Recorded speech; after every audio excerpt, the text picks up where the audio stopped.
Dear students, welcome back to our YouTube channel study circle by SP Y. हमने सम परिच्छेद में परवलय के चारों मानक समीकरण आप लोगों को बता दिए।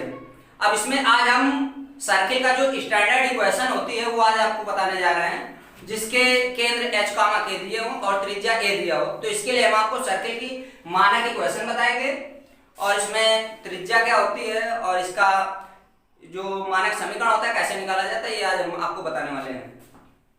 तो देख लेते हैं, ये आपका क्लास 11 यूपी बोर्ड से रिलेटेड है। यहां बता देते हैं सर्किल का मानक समीकरण, स्टैंडर्ड इक्वेशन ऑफ सर्किल, वृत्त का मानक समीकरण।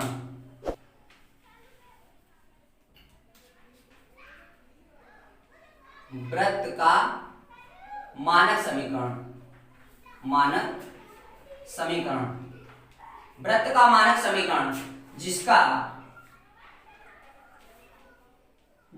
केंद्र h कामा के और त्रिज्या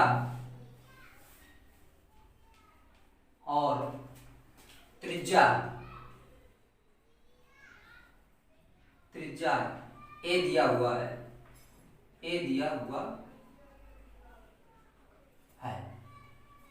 देखें केंद्र h कामा k दिया हुआ है और त्रिज्या a दी हुई है। तब आपको वृत्त का मानक समीकरण निकालना है। यहां वृत्त का मानक समीकरण होता है x माइनस h का whole square plus y minus k का whole square is equal to a square. ये जब h और k वृत्त के केंद्र के निर्देशांक दिए हों तो आप वृत्त का समीकरण पता लगा लेंगे, x माइनस h का whole square plus y minus k का whole square is equal to 0। एक इक्वेशन ये हमारी हो गई वृत्त का समीकरण, स्टैंडर्ड इक्वेशन ऑफ सर्किल। दूसरी कंडीशन ये देख लें, जब केंद्र 0 कामा 0 हो, यानी कि जब मूल बिंदु हो केंद्र, तब आप वृत्त का समीकरण क्या निकालेंगे देख लें। जब केंद्र 0 कामा 0 दिया हो तो वृत्त का समीकरण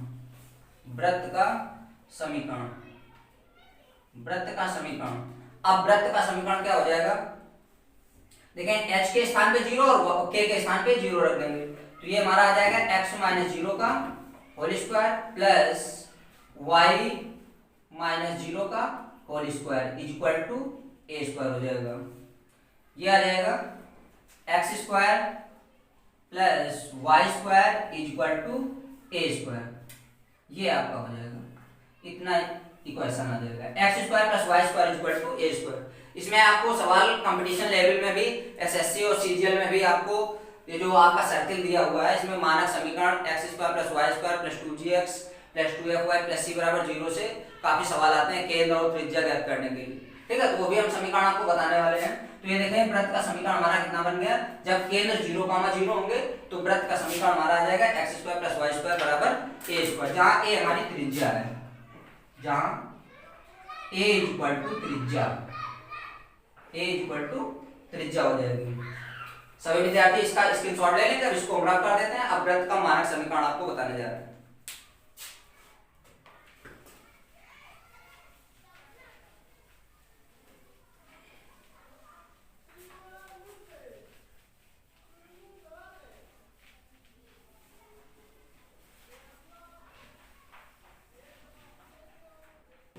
यहां लिख देंगे वृत्त का व्यापक समीकरण, वृत्त का व्यापक समीकरण। देखें यदि आपको फार्मूले आ गए तो आपको पूरा का पूरा चैप्टर आ जाएगा, इसलिए फार्मूला तो बेहद जरूरी है। और ये आपके लिए, यदि आपको फार्मूले नहीं आएंगे तो आप चैप्टर में कुछ कर ही नहीं पाओगे, इसलिए फार्मूला बहुत जरूरी है। वृत्त का व्यापक समीकरण x square plus y square plus 2gx plus 2fy plus c is equal to 0।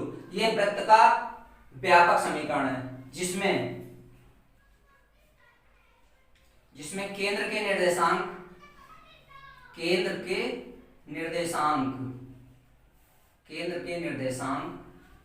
Equal to minus का जी कामा माइनस का एफ, ये केंद्र के निर्देशांक होते हैं। इसके बाद त्रिज्या देख लो, त्रिज्या equal to G square plus F square minus C, ये त्रिज्या हो जाएगी। जो भी सवाल दिया होगा पहले हम व्यापक समीकरण से इसकी कंपेयर कर लेते हैं, इसके बाद जो जी और एफ आएगा, यहाँ पे यदि हमसे केंद्र कह रहा है तो केंद्र निकाल लेंगे, त्रिज्या कह रहा है तो त्रिज्या निकाल लेंगे। अब इसके बाद यदि व्यास के सिरे दिए हुए हों, देखिए वृत्त का व्यापक समीकरण हमने लिख दिया, उसमें केंद्र और त्रिज्या के लिए फार्मूला होता है, इतना आप पढ़ लेंगे। अब इसके बाद जब व्यास के सिरे के निर्देशांक दिए हों, जब व्यास के सिरों के निर्देशांक दिए हों, सिरों के निर्देशांक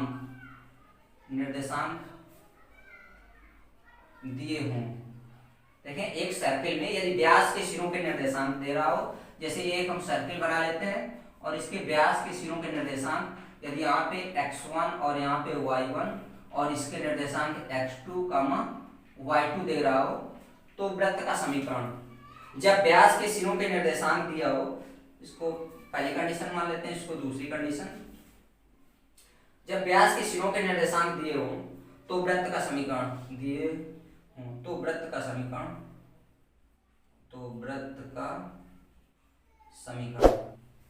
x minus x1 x minus x2 plus y minus y1 y minus y2 equal to 0।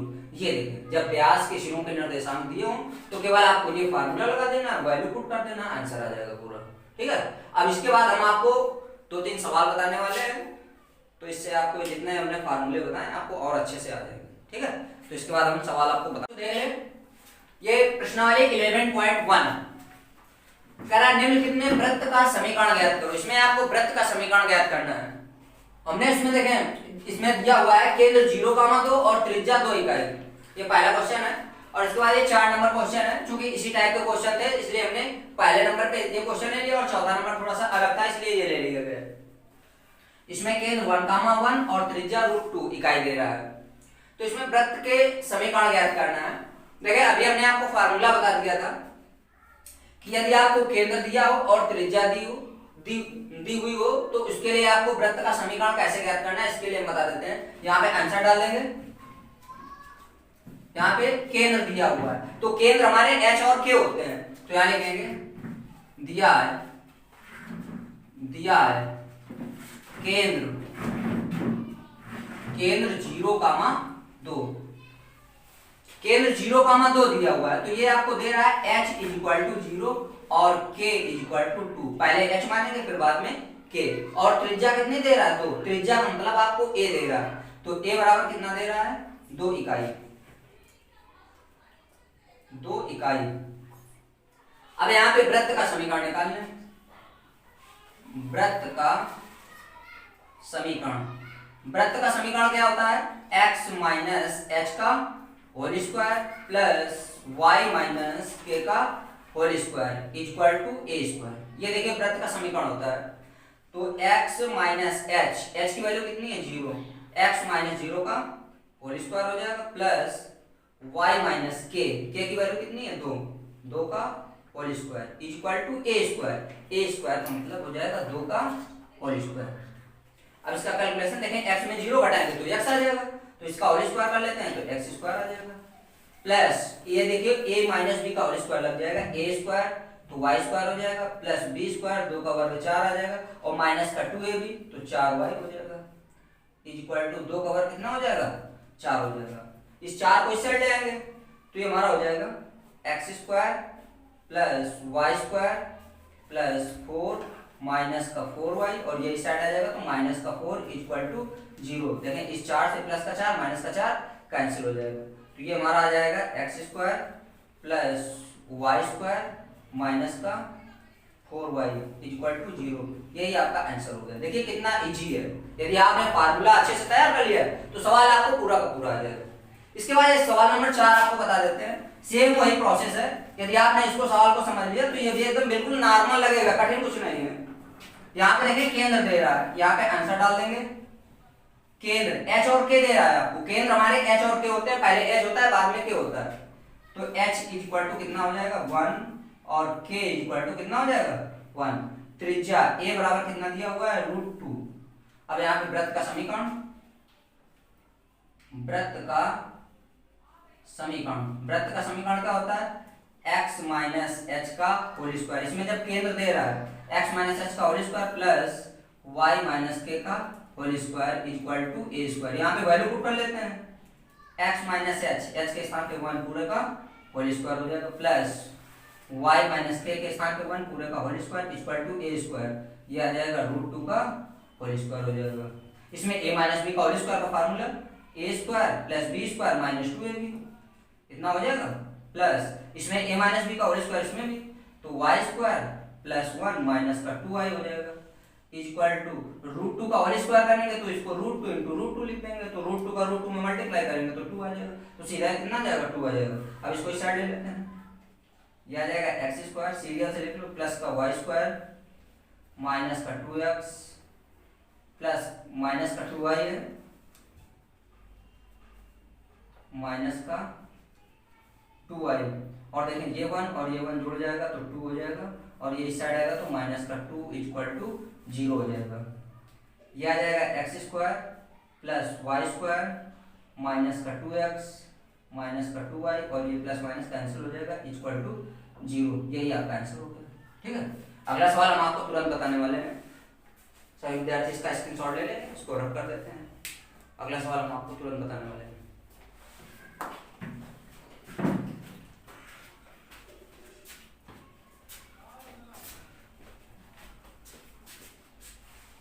हाँ तो देख लें बच्चों, अगला सवाल हमारा ये है, कह रहा वृत्त का केंद्र व त्रिज्या ज्ञात कीजिए। अभी तक हमें क्या था, केंद्र दे देता था और त्रिज्या दे देता था तो हम वृत्त का समीकरण बना लेते थे। अब इसमें आपको देखिए समीकरण दिया हुआ है, ये समीकरण दिया हुआ है। अब इससे हमें क्या निकालना है, केंद्र निकालना है और त्रिज्या निकालना है। तो हम करेंगे क्या, ये देखिए आपका मानक समीकरण के रूप में लिखा हुआ है, तो इसकी कंपेयर कर लेते हैं। जो हमने मानक समीकरण बताया था x square plus y square plus 2gx plus 2fy plus c बराबर 0, उससे कंपेयर कर लेते हैं। यहाँ पे लिख लेंगे वृत्त के मानक समीकरण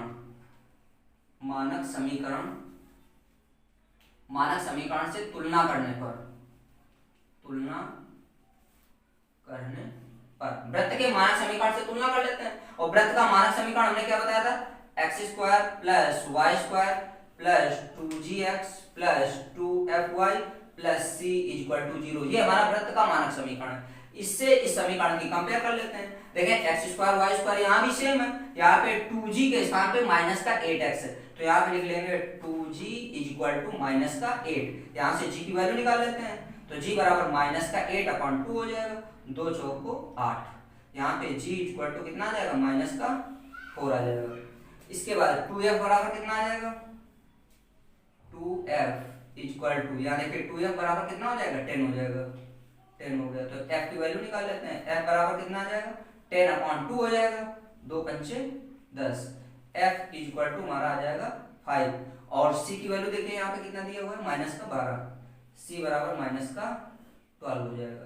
अब हमको इसमें क्या क्या कह रहा था, केंद्र व त्रिज्या ज्ञात कीजिए, तो केंद्र निकाल लेते हैं। बहुत ही सिंपल है, केवल यदि आपने फार्मूले अच्छे से तैयार है, समझो सवाल आपको एक एक पूरी प्रश्नावली का सवाल आ जाएगा। अब यहाँ सबसे पहले हम क्या निकाल लेते हैं, केंद्र के निर्देशांक हमने बताए थे -g माइनस का f। जब आपको वृत्त का व्यापक समीकरण दिया हो तब उसके लिए केंद्र हमारे -g f होते हैं। वो केंद्र आपके अलग थे, जब आपको h और k केंद्र देगा तो उसमें वृत्त का समीकरण हमने बनाया था x माइनस एच का whole square plus y minus K का होल स्क्वायर बराबर a स्क्वायर। इसमें आपका व्यापक समीकरण देगा, इसके लिए केंद्र -g माइनस f होते हैं। तो ये हमारा आ जाएगा, g की वैल्यू देखिए, g की वैल्यू यहाँ पे माइनस का 4 है, तो यहाँ देखिए फार्मूले में माइनस लगा है, इसलिए यहाँ पे क्या कर देगा, प्लस कर देगा। तो ये हमारा g के स्थान पे कितना आ जाएगा, 4 आ जाएगा प्लस का। और f की वैल्यू कितनी दे रहा है, 5 दे रहा है, तो ये हमारा माइनस का 5 हो जाएगा। तो ये देखिए आपने केंद्र निकाल लिए, 4 माइनस 5। त्रिज्या के लिए हमने फार्मूला बताया था, त्रिज्या हमारी क्या होती है, g square plus F square minus का सी, ये त्रिज्या होती है, त्रिज्या का फार्मूला है, केवल आपको वैल्यू पुट कर लेना है। जी स्क्वायर, ये देखिए जी है और ये जी स्क्वायर, 4 का होल स्क्वायर हो जाएगा प्लस एफ स्क्वायर माइनस 5 का होल स्क्वायर माइनस सी, सी की वैल्यू देखिए माइनस का 12 है, तो यहाँ पे माइनस है तो प्लस कर देगा, यहाँ पे 12 हो जाएगा। अब देखें 4 का वर्ग कितना हो जाएगा 16 प्लस 5 का वर्ग 25 और प्लस 12 लिखा रहेगा, इसको दोनों को जोड़ लेते हैं। देखें 2 5 2 7 7 6 13, 13 की 3 हासिल 1 1 1 2 2 4 और 1 5, ये आपकी त्रिज्या आ जाएगी। ठीक है, तो इतना आपको करना है 11.1 में। बाकी आगे के सवाल हम आपको तुरंत बताने वाले हैं। बच्चों ये देख लें, हमने 11.1 के सवाल आपको बता दिए हैं। अब 11.2 में हमने देखिए परवलय के चारों मानक समीकरण आपको बता दिए थे, लेकिन उसमें कुछ सवाल आपको बताने रह गए थे, तो इसलिए हम ये सवाल ले रहे हैं। नाभ के निर्देशांक, परवलय का अक्ष, नियता का समीकरण और नाभिलंब जीवा की लंबाई ज्ञात करो। देखिए जो हमने परवलय के मानक समीकरण बता दिए थे उन्हीं का इसमें यूज होना है। यदि मानक समीकरण परवलय का समीकरण पूछेगा तो परवलय के लिए क्वेश्चन जो भी सवाल दिया होगा उसके आधार पे आप लगाएंगे। यहाँ पे देखें सवाल दिया हुआ है y स्क्वायर बराबर 12x दिया हुआ है, तो इसमें परवलय का अक्ष पूछ रहा है, नियता का समीकरण पूछ रहा है, नाभिलंब जीवा की लंबाई। तो फार्मूले अगर किसी को नहीं पता, जो बच्चे अगर इस चैनल पे नए जुड़े हैं तो वो हम इस वीडियो के लास्ट में डिस्क्रिप्शन में इसकी लिंक दे देंगे, तो बच्चे इसमें देख लेंगे। ठीक है, तो यहाँ पे देख लें, इसकी हम मानक समीकरण से कंपेयर कर लेते हैं। यहाँ पे आंसर डाल देंगे और यहाँ लिख देंगे परवलय के मानक समीकरण से तुलना करने पर परवलय के मानक समीकरण से तुलना करने पर देखिए ये y स्क्वायर बराबर 12x दिया हुआ है, तो ये हमारा पहले प्रकार का परवलय है। हमने परवलय बता दिए थे y स्क्वायर बराबर 4ax से, देखिए परवलय के मानक समीकरण से तुलना करने पे y स्क्वायर बराबर 4ax, ये आपका समीकरण है, इसी से इसकी कंपेयर कर लेते हैं। तो देखिए 4a इक्वल टू कितना हो जाएगा 12, 4a इक्वल टू 12, तो a इक्वल टू कितना आ जाएगा 12/4, 4 3 12, तो a इक्वल टू कितना आ जाएगा 3 आ जाएगा। अब इसमें आपका कह रहा था परवलय का अक्ष, पहले नाभ के निर्देशांक यहाँ लिख देते हैं। नाभ के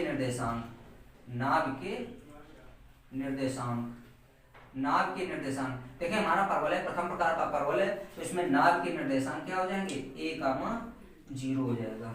नाभ के निर्देशांक a, 0, देखें a की वैल्यू कितनी दे रहा है 3, इसीलिए हमने देखिए फार्मूले आपको पहले बता दिए थे। यदि आपको फार्मूले याद है तो सवाल में कोई प्रॉब्लम कुछ नहीं होगी, बहुत ही इजी सवाल है, केवल यदि आपको फार्मूले कंप्लीट है। देखें a की वैल्यू कितनी है 3, तो ये आ जाएगा 3, 0, तो नाभ के निर्देशांक कितने हो जाएंगे 3, 0। अब इसके बाद और कह रहा था परवलय का अक्ष, परवलय का देखिए अक्ष ये हमारा किस अक्ष पे है x अक्ष पे है, अक्ष हमारा क्या हो जाएगा, ये पहली कंडीशन हो जाएगी। दूसरी कंडीशन परवलय का अक्ष तो x अक्ष पे लिख देंगे, x अक्ष पर ये हमारा x अक्ष हो जाएगा। अब नियता का समीकरण देख लो, तीसरा पॉइंट है हमारा नियता का समीकरण।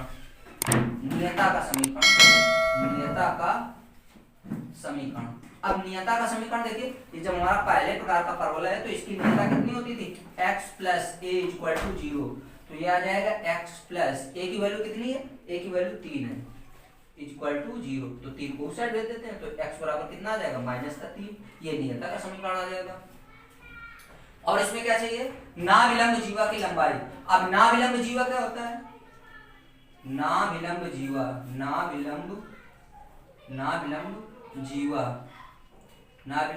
की लंबाई। नाभिलंब जीवा की लंबाई हमने बताया था 4a होती है, चारों प्रकार के परवलय का नाभिलंब 4a होता है, तो ये आ जाएगा 4 इंटू a का मान कितना दिया हुआ है, a का मान 3 दिया हुआ है, तो इसको मल्टीप्लाई कर लेंगे, 4 3 12 हो जाएगा, ये आपका आंसर है। पूरा का पूरा हमने इसको बता दिया। तो मैं आशा करता हूँ कि आप लोगों को ये वीडियो अच्छा लगा होगा, तो हमारे चैनल को लाइक करना, सब्सक्राइब करना ना भूलें।